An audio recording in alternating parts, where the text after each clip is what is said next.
Moi, j'étais exactement dans la même problématique et dans la même incompréhension de voir plein de copains qui levaient des millions d'euros et qui parlaient que de cramer du cash sans jamais se préoccuper d'être rentable. Alors que voilà, moi, comme Louis, j'ai fait que du bootstrap et j'ai été rentable dès la première année. Et je pense qu'on se retrouvait aussi beaucoup sur des problématiques d'entrepreneurs. Enfin voilà, en fait, on a eu un parcours assez similaire et aujourd'hui, on se parle toutes les semaines, si ce n'est tous les jours. C'est curieux cette méfiance autour de l'investissement financier. Alors qu'investir est tout simplement incontournable pour construire le monde de demain, quelle que soit la manière dont on l'imagine. Et vous savez quoi ?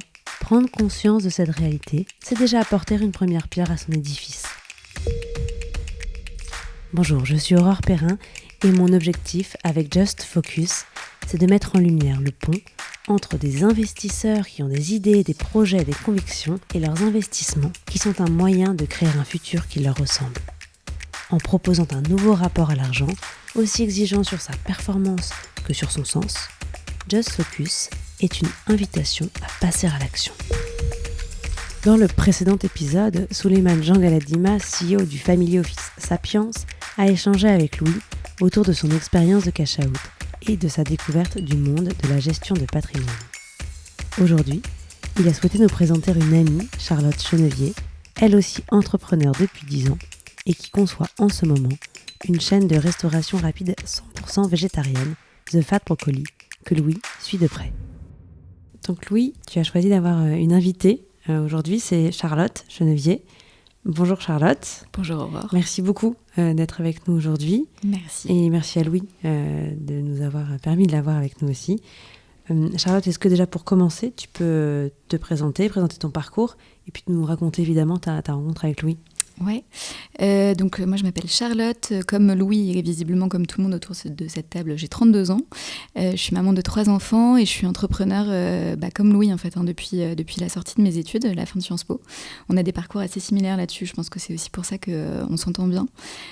Donc j'ai commencé par créer une première entreprise donc en 2015 qui s'appelle Canard & Compagnie, qui était une agence de brand content, donc spécialisée en création de contenu pour les marques, plutôt des grosses marques, plutôt en B2B. Agence que j'ai revendue comme par hasard, la même année que Louis, en 2022.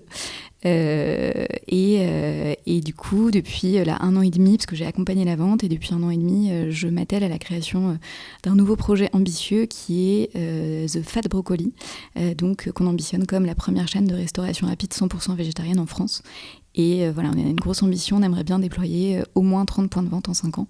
Et je dis on parce que depuis toujours, je travaille avec mon mari, donc ça fait 10 ans qu'on entreprend ensemble. Donc Canard & Compagnie, c'était aussi... Ouais, c'était déjà avec lui, exactement. Ok. Voilà. Et on n'était pas mariés à l'époque. Entre-temps, on s'est mariés, on a eu 3 enfants. Et voilà. Vous avez continué à entreprendre ensemble. Et on a continué à entreprendre ensemble, ouais. Et comment ça...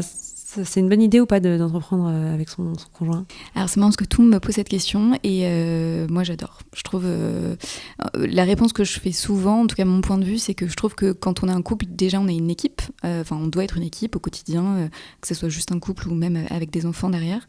Et que je pense aussi que le ciment d'un couple, c'est d'avoir des projets et donc pourquoi pas avoir un projet entrepreneurial ensemble. En tout cas nous c'est comme ça qu'on a bâti toute notre relation et je comprends évidemment aussi les couples qui n'entreprennent pas ensemble, mais il se trouve que nous, on avait tous les deux un peu des profils d'entrepreneurs et on est très différents. On a appris à faire de nos différences une force. Il a fallu un petit peu de calage, mais en tout cas, on adore bosser ensemble aujourd'hui. Je changerais ça pour rien au monde. Ok, non, ça doit être en plus un bon crash test avant d'avoir des enfants avec quelqu'un. Ouais, carrément, c'est sûr. Là, c'est sûr que...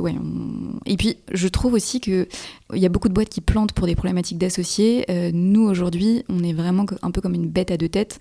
Ça nous permet d'aller beaucoup plus vite sur plein d'autres sujets. Et comme ça fait 10 ans qu'on bosse ensemble, on sait, ne jamais dire jamais, mais je pense vraiment qu'il n'y a pas de sujet d'ego entre nous, d'incompréhension, de non-vie, de problèmes de communication, ce qui fait qu'on passe aussi outre tous les potentielles problématiques d'ego que peuvent rencontrer ensemble, ou tout simplement des incompréhensions que peuvent rencontrer des associés ensemble.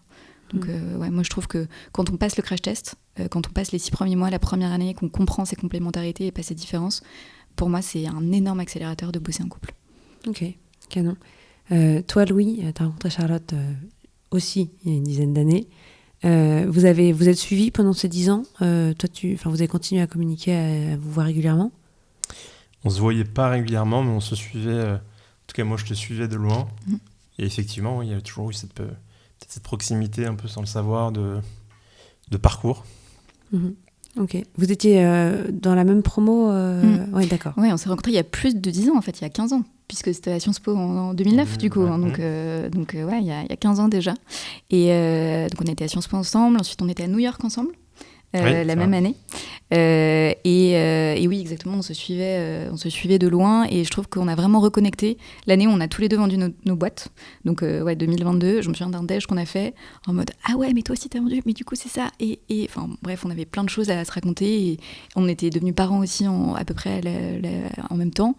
Enfin voilà, du coup, on est alignés sur beaucoup de choses et surtout, tout à l'heure, je t'entendais parler de l'incompréhension que tu avais avec tous tes potes qui montaient des SaaS et qui parlaient que de chiffre d'affaires et jamais d'EBITDA, de rentabilité. Et moi, j'étais exactement dans la même problématique et dans la même incompréhension de voir plein de copains qui levaient des millions d'euros et qui parlaient que de cramer du cash sans jamais se préoccuper d'être rentable. Alors que voilà, moi comme Louis, j'ai fait que du bootstrap et j'ai été rentable dès la première année. Et je pense qu'on se retrouvait aussi beaucoup sur des problématiques d'entrepreneurs. Enfin voilà, en fait, on a eu un parcours assez similaire et aujourd'hui, on se parle toutes les semaines, si ce n'est tous les jours, je pense. Ah oui, non. Ok. Parce que tu disais, à Canard et compagnie, hein, c'est ça ? Business d'agence, donc évidemment, pour le coup, c'est aussi beaucoup d'humains. Ouais. Vous étiez combien quand vous avez vendu ? Enfin, c'était une grosse session Non, c'était une petite... moi, j'avais pas 250 employés comme Louis. On était une dizaine, et puis donc en dizaine au siège, à l'agence, quoi, en salariés. Et après, on travaillait aussi avec une cinquantaine de freelances qui nous permettaient d'externaliser de la prod quand on avait besoin d'aller chercher un savoir-faire spécifique. Ok. Et pourquoi ce domaine-là d'agence de contenu ? Par pure opportunité. En fait, donc avec Antoine, à la sortie de Sciences Po, on a fait un tour du monde pendant 1 an. Antoine, à la base, mon mari, donc c'est un journaliste, un ancien journaliste reporter d'image. Donc lui, il était journaliste et il tournait à la caméra, il avait toute cette appétence pour l'image. Donc on a fait ce voyage pendant 1 an. Moi, j'ai toujours aimé écrire. On avait un blog à l'époque, c'était en 2014, où on a documenté notre voyage. Et en fait, à la fin de notre tour du monde, il y avait des boîtes dans notre réseau qui avaient suivi l'aventure, notamment L'Oréal, et qui nous ont demandé de créer du contenu pour elles, qui avaient bien aimé en fait ce qu'on faisait, notre approche, notre vision, notre patte, la manière dont on racontait ce qu'on vivait, et qui nous ont demandé de créer du contenu pour elles. Et donc, si tu vois, c'était vraiment, contrairement à The Fat Broccoli, où on a une vraie vision, une vraie ambition, Canard & Compagnie, c'était presque plus un effet d'opportunité on a ces compétences-là, on a des boîtes qui nous proposent de bosser pour elles, créons notre boîte. Et je pense aussi, c'était moi je crois que j'ai toujours eu une âme entrepreneuriale et donc j'avais envie de créer des projets, de bosser pour moi et là c'était l'opportunité parfaite. Donc il n'y avait pas vraiment de vision, plus un effet d'opportunité.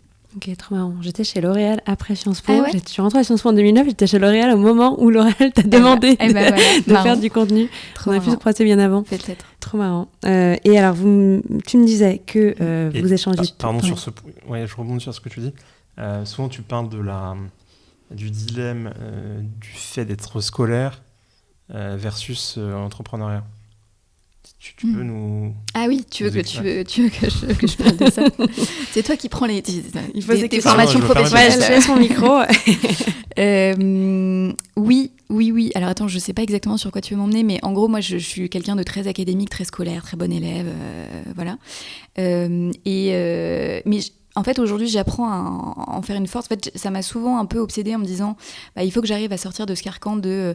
je trouve que c'est très féminin aussi, hein, un peu les femmes, la bonne élève, la petite fille, il ne faut pas en faire trop, il ne faut pas trop déborder, il ne faut pas trop se mettre dans la lumière, il ne faut pas trop faire parler de soi, etc. Donc ça, je me bats un peu contre ça. Et je crois que plus les années passent, plus j'arrive à m'extraire de ce sujet. Après, je garde quand même ce truc de bon élève parce que, tu vois, c'était marrant, je vous entendais parler avec Souleymane sur toute la partie investissement. Moi, quand j'ai su que j'allais signer un deal, que j'allais vendre ma boîte et que j'aurais une rentrée d'argent, j'ai vraiment fait la bonne élève, j'ai écouté plein de podcasts, j'ai lu plein de livres, je me suis formée, j'ai suivi des MOOC, j'ai machin, et en fait, j'ai appliqué un peu cette méthode de bon élève, mais qui marche aussi quelque part, tu vois, une travailleuse rigoureuse. Et je pense qu'aujourd'hui, il faut que j'arrive à en tirer les bons côtés qui sont cette force de travail et ce sérieux et m'extraire des mauvais qui est plus le côté bon élève, je fais pas de vagues et je parle pas trop et parfois même j'ose pas trop rêver grand. Là, j'essaye de casser tout ça. Donc c'est pas forcément une faiblesse, que c'est pas forcément être lisse, mais que c'est aussi une force effectivement si tu l'assumes. Ouais. Ok, super intéressant. Et donc ma question, vous disiez que vous parliez tous les jours ensemble. Il me semble que c'est notamment parce que Louis, tu suis d'assez près le projet The Fat Broccoli. Donc moi j'aimerais bien vous entendre tous les deux là-dessus. De quoi vous parlez tous les jours, j'imagine, de ce projet-là. En quoi ça consiste, pourquoi ce projet, et toi Louis, pourquoi est-ce que tu as envie de le suivre d'aussi près? Je commence peut-être. Oui. Alors, et figure-toi qu'on parle pas que de ça tous les jours. On parle entre autres de ça, mais on parle beaucoup de. Je trouve qu'aujourd'hui, on a créé une vraie relation. C'est un peu aussi tout le but de ton Exit Club. C'est pas facile de trouver des personnes qui peuvent comprendre ce qu'on vit, à la fois en tant qu'entrepreneur, en tant qu'investisseur, en tant que parent aussi aujourd'hui. Enfin, voilà, c'est pour ça que je trouve qu'on est aligné sur beaucoup de choses. Et donc, en plus, dans cette phase de transition, on a tous les deux vendu nos boîtes, on recrée des business, on se pose des questions. Donc, on échange beaucoup aussi sur voilà, nos réflexions, nos interrogations. Et aussi voilà, sur des conseils. Moi, j'aime beaucoup Louis, c'est un vrai chasseur de tendances. Il fait beaucoup de veille, il lit beaucoup de choses. Et donc, il m'envoie très souvent tiens, j'ai vu cette info-là. Voilà, plein d'infos. Je trouve ça très... ça me nourrit beaucoup. Donc, ça, c'est très chouette, parce que si on parle vraiment que de The Fat Broccoli, ça m'inspire. Et donc après, pour présenter un petit peu le projet, donc The Fat Broccoli, ce que je te disais tout à l'heure, on ambitionne d'être la première chaîne de restauration rapide 100% végétarienne. On s'adresse pas que aux végétariens, pas du tout, hein, c'est 3% du marché en France, donc c'est pas du tout le sujet. L'objectif, c'est d'attirer les gens parce que on a une proposition qui est évidemment hyper bonne dans les goûts, mais on a aussi pour ambition de créer une marque un peu détonnante, un peu impertinente, qui vient casser les codes un peu lisses, voire moralisateurs de la restauration, notamment de la restauration végétarienne. Mais pourquoi on a voulu créer ça ? Nous, parce que avec Antoine, en 2020, quand on est devenu parrain pour la première fois, ça nous a un peu apparu comme une évidence qu'on avait envie que notre métier contribue d'une manière ou d'une autre à créer un avenir serein pour nos enfants. En fait, en se renseignant un peu, et aussi parce que c'était c'était un secteur qui nous attirait, on s'est rendu compte que l'alimentation aujourd'hui, et notamment décarboner son alimentation, végétaliser son alimentation, c'est le levier le plus puissant pour réduire les émissions de gaz à effet de serre à l'échelle mondiale. Si on réduisait tous notre consommation de viande à 3 fois par semaine, en gros, si je schématise très très grossièrement, on pourrait réduire de 8,5% les émissions mondiales, donc c'est quand même énorme. Sauf qu'aujourd'hui en France, on est encore très très à la masse sur inventer des choses qui soient bonnes, qui soient fun, qui soient sexy autour du légume. On est beaucoup sur la fausse viande, on est beaucoup sur les falafels, sur la tomate mozza. Moi j'en ai marre de bouffer des tomates mozza tout le temps. J'ai rien contre, mais c'est pas comme ça qu'on peut se nourrir tous les jours, ou qu'on peut dire aux gens arrêtez de manger de la viande et manger des tomates mozza. Voilà, et donc c'est pour ça qu'on s'est dit on va la créer nous en fait, on va créer cette chaîne-là, on va créer cette marque-là. Et encore une fois, l'objectif c'est pas du tout de dire aux gens d'arrêter de manger de la viande, c'est juste donc j'ai oublié aussi de préciser que c'est un business de take-away, un business de la pause déjeuner. L'objectif c'est d'être dans tous les quartiers d'affaires, dans tous les endroits de flux, donc dans les gares, dans les musées, évidemment au pied de tous les quartiers d'affaires de toutes les grandes villes de France, pour en fait sur la pause déj manger quelque chose de 100% légumes mais qui soit hyper bon. Et donc c'est plutôt des sandwichs Ça va être des sandwichs, des plats, des salades, voilà. Mais des trucs avec beaucoup de sauce, avec beaucoup d'assaisonnement, très travaillé, très bon. Évidemment une carte de saison locale qui tourne tous les mois, origine France. Voilà. Ok, canon. Et donc Louis, alors il y a une partie de ma question qui te concernait. Toi, pourquoi est-ce que tu as retenu ce projet-là? Qu'est-ce que tu as fait avec Charlotte sur The Fat Broccoli, et comment tu le suis aujourd'hui? Ouais, moi j'ai investi dans The Fat Broccoli pour 3 raisons, si on peut les résumer. D'abord parce que Charlotte et Antoine sont ambitieux. Ils ont envie de faire quelque chose, je crois, d'excellent et de grand. Et je crois que c'est quand même le point de départ quand on lance une boîte. Si tu lances une boîte pour être petit, faire ça comme ça de temps en temps, bon, moi c'est pas ma conception de l'entrepreneuriat. J'ai rien contre et je respecte les gens qui ont cette approche-là, mais moi ce qui me plaît c'est d'avoir envie d'exceller, d'avoir envie d'être le meilleur dans son domaine, d'apporter quelque chose, tu vois. Ça peut être, tu vois, à échelle de son quartier. Ça peut être, je sais pas, je veux être le meilleur coiffeur de ma rue ou de mon quartier ou de ma ville. Mais il faut que tu aies un minimum d'ambition. Il faut que tu aies cette envie d'atteindre, en tout cas, ou de tendre vers une certaine excellence. Donc, c'est la première raison. La deuxième, c'est que c'est un projet qui a beaucoup de sens, qui a un impact concret sur la vie des gens. Et en fait, moi, ce qui me saoule un peu, c'est qu'on parlait tout à l'heure du côté social, du pathos, machin. Et j'écoutais un podcast qui est excellent de Silicon Carnet, je sais pas si tu connais, avec notamment Jean de la Roche-Brochard et Charlie Perrault. Et effectivement, en fait, aux États-Unis, personne ne parle d'impact, personne ne parle de social, enfin tout le monde s'en fout. Et en fait, le but, c'est gagner de l'argent. C'est bien, c'est pas bien, je sais pas, mais en tout cas, moi, je trouve ça plus sain. Tu vois, je trouve ça plus sain plutôt que de faire semblant de dire qu'on va sauver les handicapés, les gentils, les vieux. Enfin, tu vois, ça me saoule. Parce que souvent, ça marche pas. Et je préfère un modèle où t'es au clair avec toi-même, t'es en accord avec toi-même, t'as envie de gagner de l'argent, t'as envie d'avoir de l'impact. Et je trouve que du coup, The Fat Broccoli fait ça. C'est-à-dire qu'à la fois, il y a une ambition très commerciale, mais aussi une ambition qui, j'espère, je crois, va avoir un impact sur les générations à venir. Moi, j'ai pas encore réussi à adopter un rythme de vie aussi sain que celui de Charlotte, mais j'essaie, à mon petit niveau, d'améliorer les choses. Et en fait, on est en pleine période d'instabilité politique. Et depuis qu'on est, je sais pas pour toi, Charlotte, mais moi, j'ai toujours été intéressé par la politique, par l'impact que les êtres humains peuvent avoir sur la société, sur l'humanité. En fait, la question, ça a toujours été, est-ce que je m'engage ou est-ce que j'entreprends dans quel domaine, tu vois, entre ces deux options, laquelle aura le plus d'impact sur mon environnement. Alors, moi, de façon très égoïste, au départ, c'était pour gagner de l'argent.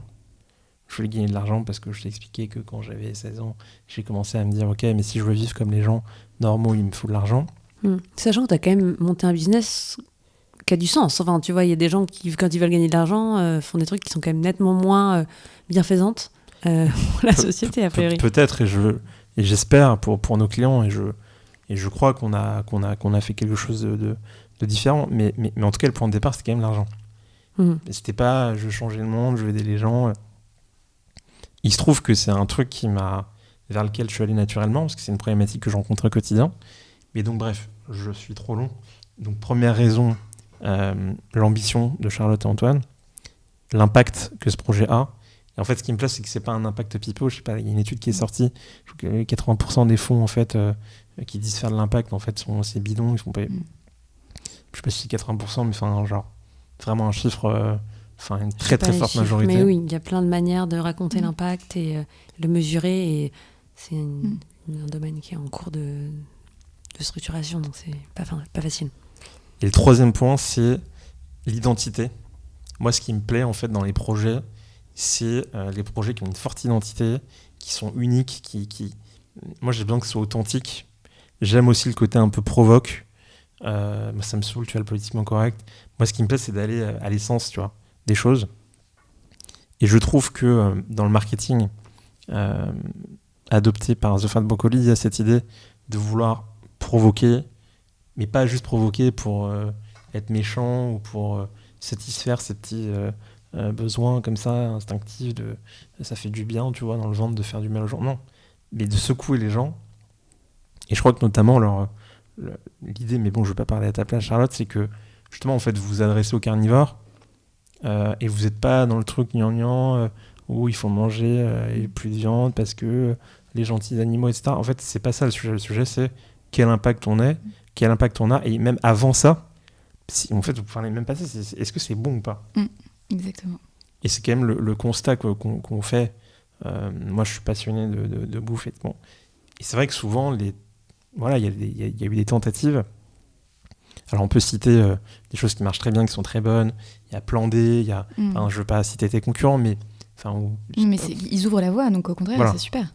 Et donc, eux, c'est top ce qu'ils font, etc. Mais c'est vrai que souvent, les offres, l'alternative, en tout cas proposée à la viande, sont assez décevantes. En termes de goût, et même en termes de discours, on a l'impression d'être parfois un peu embrigadé dans un truc un peu politique, etc. Alors qu'en fait, on veut juste manger, quoi. Exactement.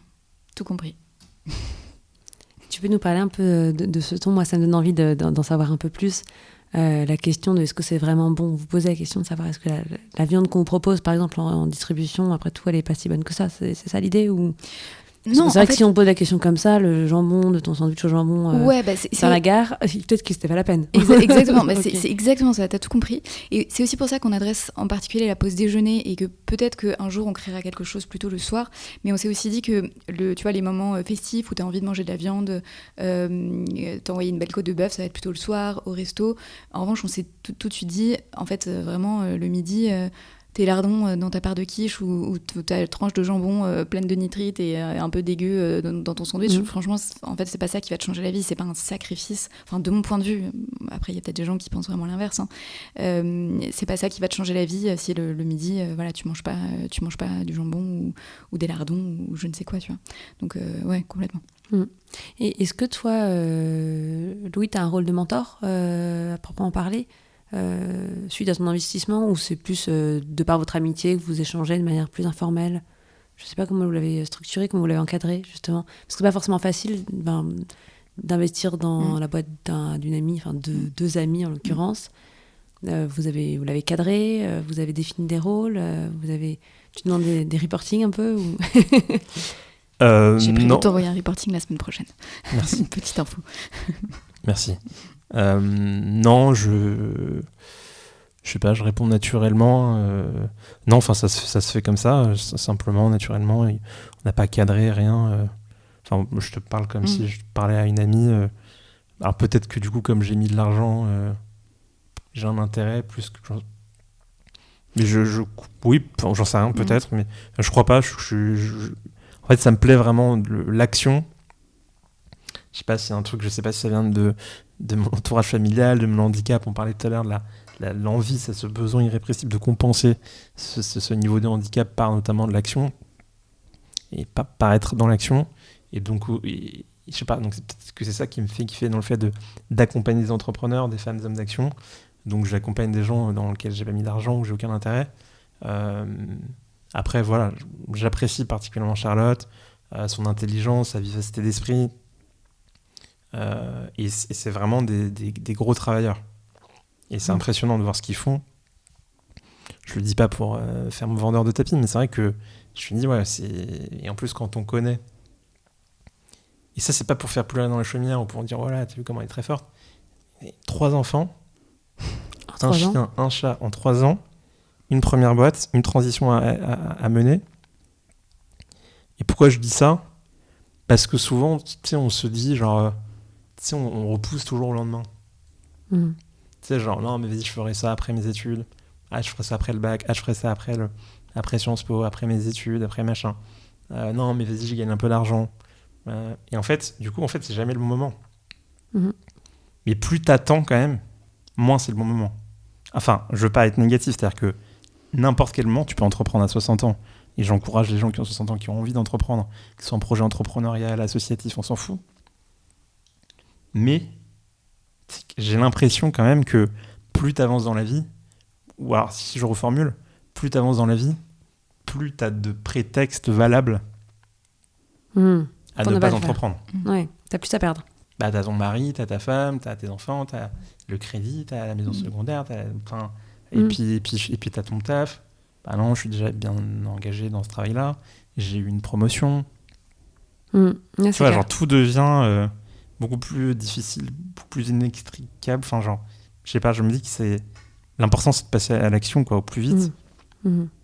Ouais, et se nourrir de cette émulation-là aussi. Ok. Moi, je voulais juste rebondir là-dessus pour finir. C'est vrai qu'on n'a pas... quand on a discuté avec Louis qui investit chez The Fat Broccoli, on lui a quand même demandé avec Antoine, en gros, lui, quel type d'investisseur il voulait être, sur quoi est-ce qu'il pouvait rebondir, nous aider. Et donc, moi, j'ai bien en tête sur quoi je peux quand même l'interroger. Et tu vois, tout à l'heure, quand je t'entendais parler de ton obsession du service client, je me suis dit, mais en fait, je t'ai pas du tout assez posé la question là-dessus, parce que nous, on va avoir ce gros enjeu-là. Donc... c'est l'objet de nos prochains WhatsApp. Et je pense aussi que c'est assez spécifique à là, on est vraiment The Fat Broccoli aux prémices, au tout début. Je pense que les choses se structureront plus derrière. En tout cas, moi, c'est ma volonté. Mais là, c'est vrai, comme on est au tout démarrage, moi, Louis, je le vois presque comme un partenaire, partie intégrante de l'équipe. En tout cas, plus qu'un mentor, un soutien qui est derrière, qui nous donne de l'élan. Louis me donne aussi beaucoup de confiance en fait. Et ça, je trouve ça hyper appréciable parce que quand on est au redémarrage d'un projet, même si on a entre guillemets un premier succès d'entrepreneuriat, voilà, on a quand même besoin de cette énergie, de cette confiance. Et donc moi, je le vois plus comme ça aussi, comme un booster qui m'aide à continuer à avancer, quoi. Ça m'inspire plein de questions, mais je vois que l'heure tourne, donc je vais poser ma dernière question, qui est toujours la même. J'aimerais bien que vous puissiez chacun me donner un conseil, et surtout me le donner pour ceux qui nous écoutent. Ça peut être un conseil, par exemple, justement pour ceux qui hésiteraient à passer à l'action. Quel conseil vous donnerez à... Alors, tu t'en as déjà parlé. Je vois que tu écarquilles les yeux en disant « mince, qu'est-ce que je pourrais dire de plus ?» Vous, quelle a pu être, justement c'était quoi le déclencheur, la chose qui vous a permis de vous lancer sans trop réfléchir, et quel conseil Moi, c'est marrant, je reviendrai exactement. Quand je t'entendais parler, évidemment, sans trop de surprise, j'étais hyper alignée avec ce que tu disais. Et c'est très bateau, mais c'est quand même de ne pas attendre pour se lancer. Et tu vois, tous les deux, on a en effet lancé nos boîtes à 23 ans. Mais en fait, avec du recul, je pense que c'est le meilleur timing pour lancer sa boîte parce que, comme tu as dit, on n'a rien à perdre en fait. Donc, on a tout à apprendre.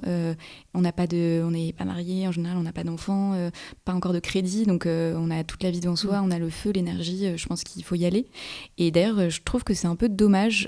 Parce qu'en France, on n'a pas du tout assez ce feu ou cette culture entrepreneuriale. Alors peut-être que c'est parce nous on a fait, je sais pas, Sciences Po, c'est pas particulièrement axé sur l'entrepreneuriat, mais on est très vite enfermé dans des carcans finalement de salariés, de voies toutes tracées, et je trouve ça dommage. Il y a plein de jeunes qui ont plein d'idées et il faudrait les amener un peu plus à ruer dans les brancards. Tu vois, je trouve que faut y aller. Et donc, après, 2 conseils un peu plus concrets, je trouve que c'est jamais visualiser la montagne, toujours les marches, petites marches tous les jours. Parce que si tu regardes la montagne, tu te dis, mais en fait, je ne vais jamais y arriver, je ne vois pas comment c'est possible. Mais en fait, la montagne, t'oublies que tu la gravis en 8 ans, 10 ans, 15 ans, 20 ans, tu vois, alors que ta petite marche tous les jours, c'est OK. Et le deuxième conseil que moi, je donne beaucoup, encore une fois, c'est vraiment un avis très personnel, je pense qu'il faut vraiment faire du travail pour bien se connaître soi-même. Moi, je le rabâche ça beaucoup. Connaître ses forces, connaître ses faiblesses, parce que dans l'entrepreneuriat, c'est hyper dur. Et donc, il faut voir où sont nos potentielles failles. On en a forcément. Avec qui est-ce que, du coup, on a besoin de s'associer pour complémenter ces failles. Sur quoi est-ce qu'on est super bon ? Parce que moi, je suis vraiment de l'avis qu'il faut pousser ses forces et pas essayer de pallier ses faiblesses. C'est pas grave. Ce dans quoi on n'est pas bon, on sera jamais bon dedans. Donc, on va pas le travailler. En revanche, pousser à fond ses forces. C'est aussi ça, en poussant ses forces, qu'on va amener de la force à son business. Donc, bien se connaître et pas regarder la montagne, mais voir les petites marches. Et puis se lancer à 20 ans. Voilà, mes conseils. Et toi, Louis ? Dans l'idée de passer à l'action, il y a il y a 2 points. Le premier point, c'est trouver l'énergie de passer à l'action. Et la deuxième question, c'est OK, mais pour faire quoi ? Alors, pour trouver l'énergie, je pense que j'aime bien l'idée d'essayer de trouver un sujet qui t'a révolté. J'en parlais ici avec Thomas Rebaud, qui lui n'était pas d'accord avec ça, et je n'ai pas la réponse, mais j'ai envie de croire que les bons entrepreneurs sont des entrepreneurs qui sont révoltés par quelque chose, de vrai ou pas. J'ai été malmené à l'école primaire par telle maîtresse qui considérait que j'étais nul. C'est vrai, c'est pas vrai, on s'en fout. Le résultat, c'est comment est-ce que toi tu l'as ressenti. Et en fait, tu as cette frustration que tu gardes en toi. Et à 25 ans, en fait, ça te brûle. Je dis, mais non, en fait, je suis pas nul, en fait, je suis le meilleur à ça. Soit ça te détruit, soit t'en fais quelque chose. Ouais. Donc, j'aime bien quand même l'idée que les gens qui passent à l'action utilisent un traumatisme, une blessure. Mais encore une fois, et on en parle avec Thomas, voilà, lui me disait, tu crois que les mecs qui ont fondé Airbnb, ils ont une blessure, etc. Je sais pas. Alors, j'ai vu un podcast avec eux, avec l'un des fondateurs, où je crois qu'il expliquait justement qu'il avait une blessure. Enfin, mais bon. Je t'ai dit, j'ai raison, c'est bon. Un jour, Voilà. j'étais dans un hôtel, il y a des punaises de lit. Si Thomas, tu m'entends. Bon, non, mais ok. Et le deuxième point, c'est ok pour faire quoi? Et donc là, pour faire quoi? On en parlait tout à l'heure. Pareil, trouver une problématique que tu identifies au quotidien qui te pose problème, ou à laquelle tu es face. Moi, ça a été l'aide à domicile. Ça peut être, t'es gérant de paye et t'en as marre de Silay, ça marche pas. Tu crées Payfit. Je sais pas si c'est le cas je crois pas, de Guilain, l'un des fondateurs de Payfit. Mais ce que je répondrais, c'est comment faire pour trouver l'énergie? Essayez de vous dire, ok, mais en fait, qu'est-ce que je vais apprendre un peu comme revanche sur la vie? Qu'est-ce que j'ai envie de prouver? Et en même temps, quand je dis ça, j'aime pas parce que c'est un peu négatif, tu vois. Pourquoi est-ce qu'on devrait prouver quelque chose? Mais bon, en tout cas, ça a été un peu mon cas, c'est-à-dire, en tout cas, vouloir compenser. Peut-être l'idée de vouloir compenser un truc que t'as pas eu. Mhm. Moi, dans mon cas, j'en sais rien. Je t'ai dit, peut-être que c'est mon handicap qui fait qu'en fait, j'ai envie de compenser cet handicap en étant encore plus dans l'action. Et le deuxième point, c'est pour faire quoi? Pour faire quoi, il faut vraiment, et c'est cliché de dire ça, mais c'est encore un truc sur lequel je travaille, tu vois. Faut-il avoir vraiment une problématique?